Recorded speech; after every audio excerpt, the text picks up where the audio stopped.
6/3/1970 அன்று கர்நாடகா காவிரியின் குறுக்கே ஹேமாவதி அணையை கட்டுவதில் தனக்கு ஆட்சேபனை இல்லை என சட்டமன்றத்தில் திரு கருணாநிதி அறிவித்தார்.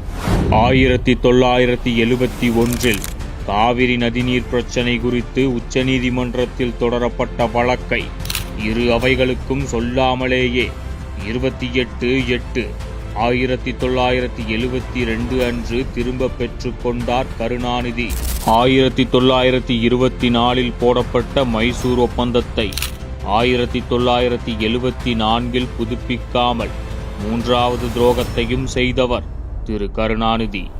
அதனால் 1976 வரை காவிரியின் துணை ஆறுகளான கபினி, ஹேமாவதி, ஹேரங்கி, சொர்ணவாதி ஆறுகளின் குறுக்கே பல அணைகளையும் தடுப்பணைகளையும் கர்நாடகா கட்டியதை முதல்வரான கருணாநிதி தடுக்கவில்லை. 1986 காவிரி வழக்கில் தமிழக அரசை இணைத்தவர் புரட்சித் தலைவர் எம்ஜிஆர். அவ்வழக்கின் தீர்ப்பின்படி காவிரி நடுவர் மன்றம் அமைக்கப்பட்டது.